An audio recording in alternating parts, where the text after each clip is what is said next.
because I don't think it worked out very well for Liv Sandbox yesterday, going for the weird Azir Flex situation. Not a big fan of that one myself either. Does he just... Okay, it is the Camille. Okay. I like this. Keen just trying to fight fire with fire here. We've seen it can be very dangerous in the early game. There's all those things that KT's relied upon. It's just whether they can survive to that stage of the game. Let's hop into the Rift, get into game one. Has been a really rough pick, but you know, these are the two players in mid right now that you trust more than anyone who might be able to help remedy some of that. As Cuzpath bottom side here, and he does not have the same sort of information about where Owner is, but is going to check Try. Yeah, Kamushi dashing forward. Lehen's taking so much damage here. The Ignite still ticking down as Aiming trying to fight back. There is the tempo heal. Really feels like KT wanted to try to bait an exchange here so that Cuz could come down and make something happen, but they just get outplayed. Cuz doesn't commit, and that's not the trade you wanted here in this 2v2. Oh, Zeus baiting Keen here just a little bit. Tactical sweep comes in. Keen's completely out of mana and Owner is coming in. Is the flash going to work out is the question, as Owner's just holding onto the Vault Breaker. There it is. Guarantee that they can kill him in the CC. Beautifully done. And this is exactly the opposite. Keen decided to go ahead and dive towards the top side, so I got a little bit interrupted. BDD is struggling so much in this lane right now. Bubble gonna connect onto Lehen's. Owner's here as well. And Aiming, he might pay the price for it. There's the flash forward. Beautifully lands the Vault Breaker. And Aiming down to 200 health.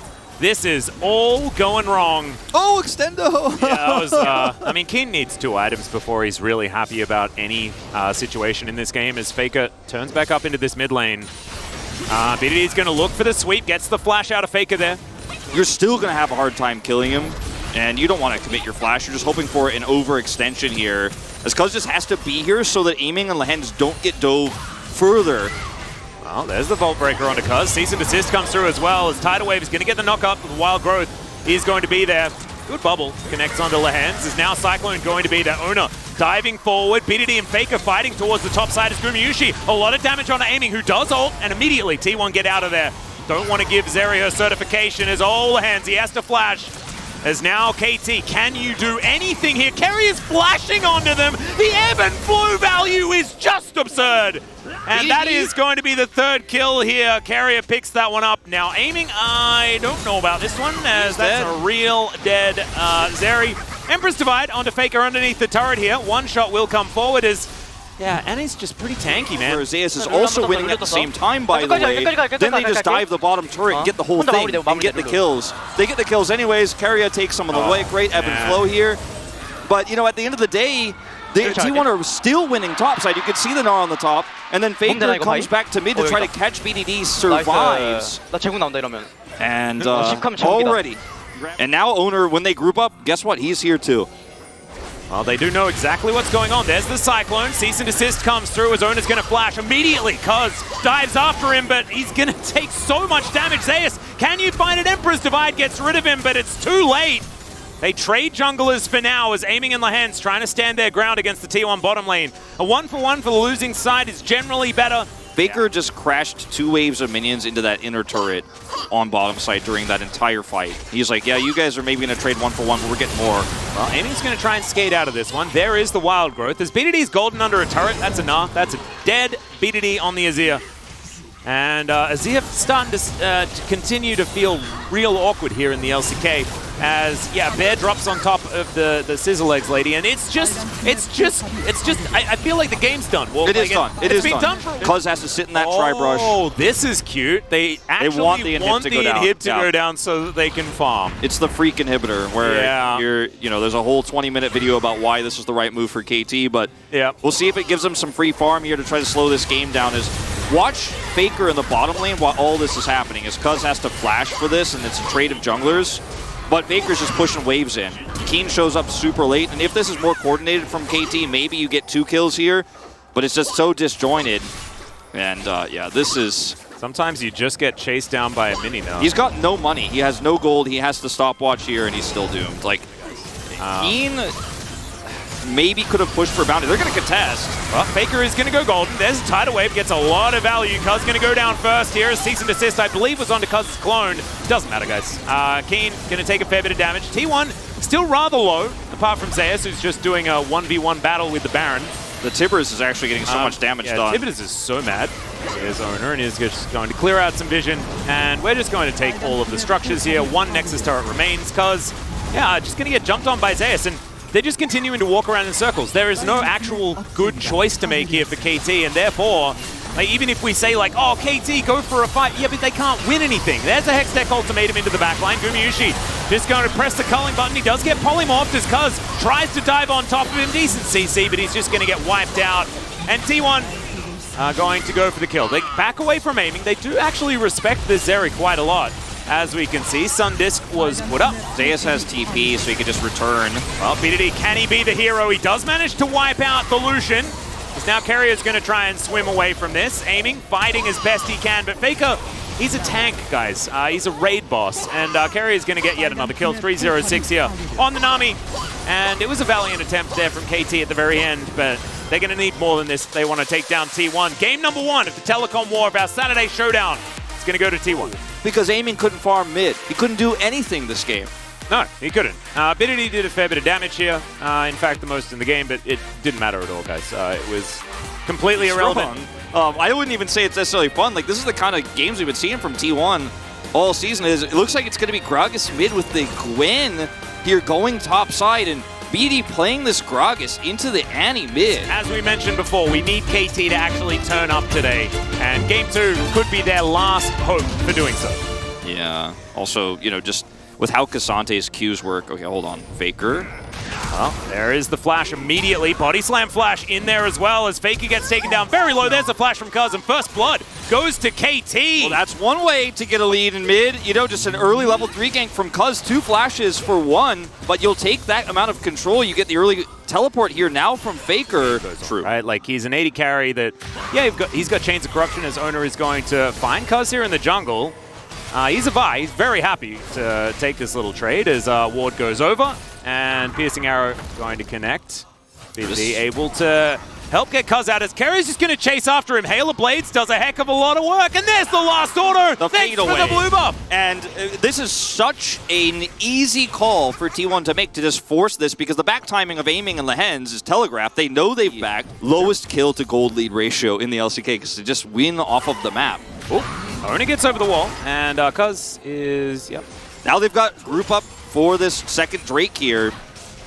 Yeah, well, Tidal Wave is going to come forward. There's the Cyclone, lands onto both of these bottom laners. Sorry, onto Owner and onto Carrier. Culling comes through. That should be another kill as BDD picks up that one. The Draven's going to cash in, but it's a double kill here for the Gragas. He flashes away as Faker just needs a few more. Gumayusi flashes. Can he actually get it? There it is. That's a double for the Draven. And Owner and Carrier now waiting over to the side. They can see exactly what the health bar of this Drake is. So this steal is just so easy. So he's going to have to back away. Some needlework coming out here. Zeus just doing some Cassante things.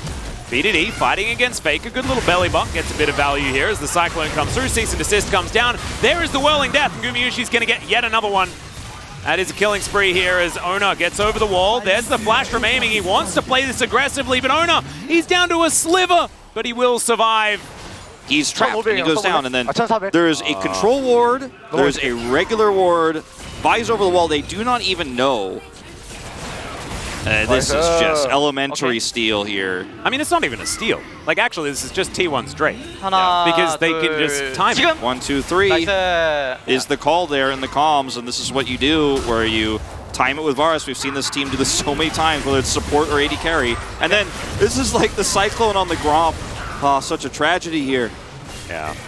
KT not really finding any angles. Yeah, they're just going to try to force this turret down with the Herald. Oh dear, Aiming's real dead. Tidal Wave does come through. Let's see whether KT have a follow-up. Bubble is decent there onto Zeus, who's tanking this one for a very long time, but he all outs. He gets over the wall. Cuz, can you actually kill him? The answer is no. He's going to be able to get over that wall. Keen now diving forward. Gumayusi. Teleport. Taking some needlework as the teleport does come through from Faker, and he turns up and says, "Leave my friends alone." To stop this push. Well, in the meantime, Lehens is dead. Gumayushi's going to get his 4th here of this game. And that's, if the back wasn't broken already. You know, these are things that you know T1 have been practicing this. They have been scrimming this. They have prepared this. And Zeus. He's going to face check. Does just push them into the wall here and takes one of them away. He's going to choose Keen for his battle. Don't know whether you necessarily want that one. He's going to dash a whole bunch. But yeah, Keen's just going to snip, and that's a dead Cassandra. Yeah, there it goes. So there it is. A little bit of money back. 5,000 gold is the lead as Faker goes golden. Keria off to the side, finds the Chains of Corruption. Lahens, he has to flash. That is a dead monkey, a 5th one here for Gumayusi. Meanwhile, Shirley's getting charges. She's having a real good time as Keria's flashing, just trying to get some slows so that Gumayusi can free hit. Piercing arrow not going to land there onto Lahens, who's going to have to piece out of this one. I don't think that he's going to be able to offer too much more other than fish food for T1. Faker. As a bear goes down, and that is a dead BDD. Another kill for Gumayusi as they are not stopping. This type of new double 80 carry lane is exactly how T1 likes to play. Yeah, and it's not even new at this point, right? Like, this is just Keria. He wants to pick something that has range. I don't know why, but they're still going to go for a Baron. Here's a teleport from KT as Cuz is going to get stunned forever and murdered. Faker's going to grab that kill. Actually, a great all-out to make sure that he just could not do anything to react. That means that this Baron is very comfortably going to go over to T1. And KT, I mean, there was nothing left in the tank. It felt like, honestly, this game was lost much earlier than this. But also a little bit sus as owner. Yeah, the culling's going to come through. That is a 2-man Tibbers, though. Tidal Wave comes down just to try and split this fight up. As KT underneath the turret now. They don't lose anyone, but they still don't have very much control. BDD looking for it, does manage to bring in the Draven right into the bubble. That's the cash-in. Well, I mean, the cash-in on the other side, right, for Keen this time, but T1 still have a lot of damage available. It's not this, as he's going to push BDD back in. All right, kind of love it. They don't need an 80 carry, they got a spare! They got a spare! Exactly! They do need an 80 carry, Wolf, but they still have one, it's fine. They got a spare, it's not fair! Oh, it's not fair, Atlas! Lahens is going to get punched by the Vi here, and Zeus will help take down this Nexus turret. The wallets are so heavy, it's obscene. And yeah, Gumayusi dies, it's his first death of the game, and the Nexus will be the next to fall. 24 minutes, man! An absolute shellacking as, the inhibitors respawn, guys. It's just like Worlds.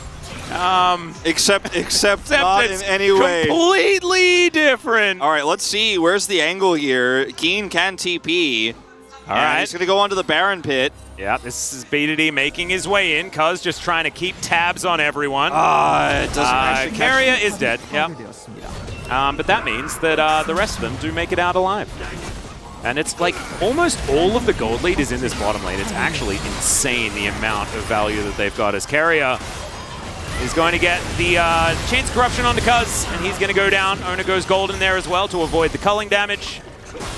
And now there is no real form of engage here for KT outside of he's throwing a Hail Mary. Yeah, he's holding that cast. Like, he really wants to do it so badly, but he can't get into range. And there's no Nexus turrets here. Aiming just dives into the backline, executes Keria. That was kind of sick. I don't know whether it's going to mean too much, as there it is. All right. Zay's going to be booped in. He's like real tanky right now, though, as he does manage to find that Q. Beautifully done. Keen, not immune enough. And Tibbers is chasing them into the fountain. Leave them alone, Tibbers. They've been through so much already. His owner is just going to find BDD and take him down. T1 are going to look for the last remaining few kills. As, yep.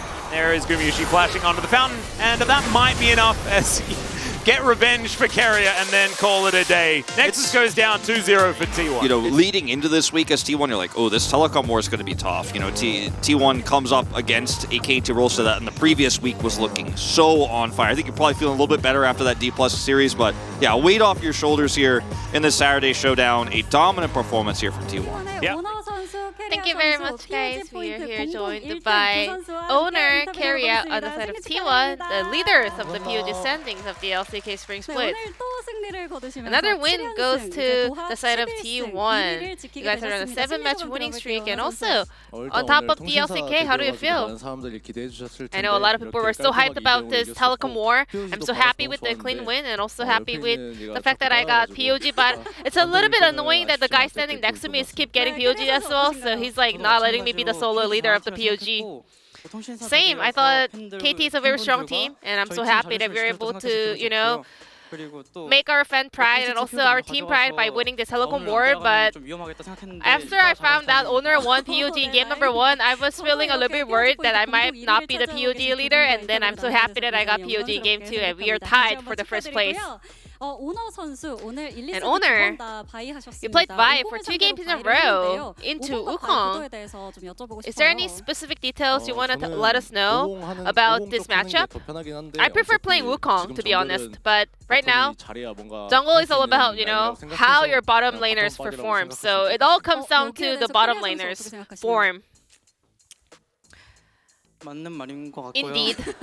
Good call. But it doesn't really matter because even though when a bot laner actually does a great job, when your jungler trolls, it doesn't really mean anything. So, well, Owner, however, your Vi was all over the map. You were ganking every lane. You know, you were helping out your laners, and your pathing, your ganking just keeps getting better.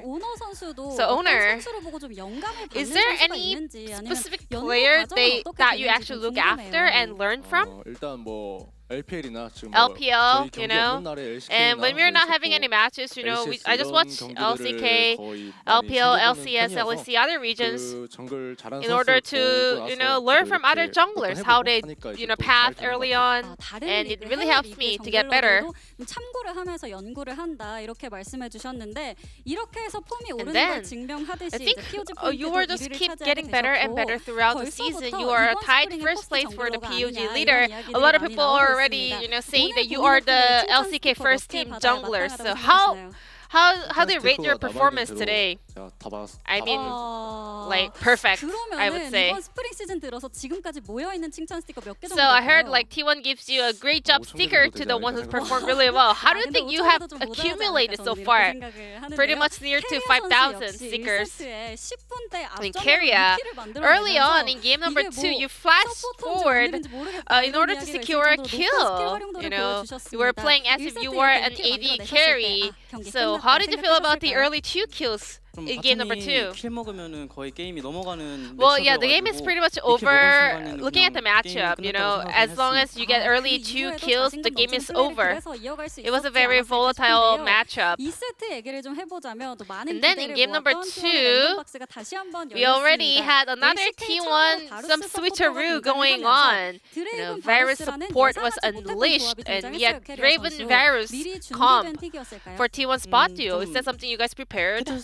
Champions that I prepared so far, you know, Caitlyn, are all something I prepared early on. You know, I did do some experimenting, and this Varus pick as well. I realized this is pretty viable for LCK matches. And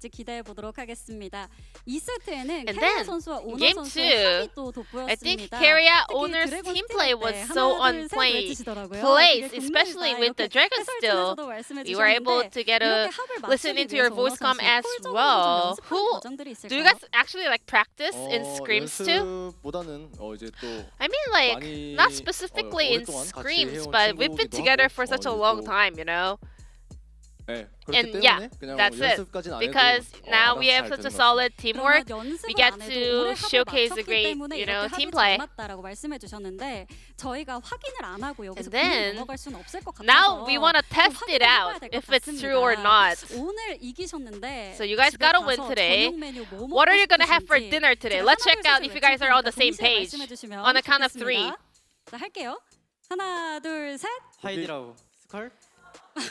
Not on the same page, obviously. So they are on the same page whenever they are playing games. Well, Owner obviously went for a KBBQ, but you know, Keria went for Hot Pot. But Owner thinks, you know, Hot Pot has meat in it, so obviously it's the same choice. In Keria, a lot of people are so worried about the solo queue, and they're so worried about the Varus support pick. Now, a lot of support players will play Varus support in solo queue from now on. So is there any tip for anyone who's gonna play Varus in solo queue? You guys are not Keria. Your teammates are not T1 players. So keep that in mind before you try Varus at home. A great tip to all the solo queue users out there in Korean server. And T1's next opponent is Kwangdong Freaks. 영재 선수가 또 잘한다고 Youngjae, I 생각해서 think he's 전적으로도 많이 doing 배우는 great. 사람이고 So I learned a 그래서 lot from him 좋은 in terms of the 경기력으로 jungle pathing. 찾아뵙도록 So 하겠습니다. I will make sure to come back with stronger performance. 바텀 선수들이 Same, I 굉장히 think 좀 Kwangdong, 공격적으로 their bottom duo are very 좋아서처럼 aggressive 잘하는 것 and 같아서 doing a great 잘하는 job. 구도를 잘하는 것 So 같아서 I think they're good at 잘 specific 준비해서 matchup 이겨보도록 that they are 하겠습니다. confident in. So we will do our best in that series as well. And this will be the end of the interview from Carrier Owner and back to the space. Thank you.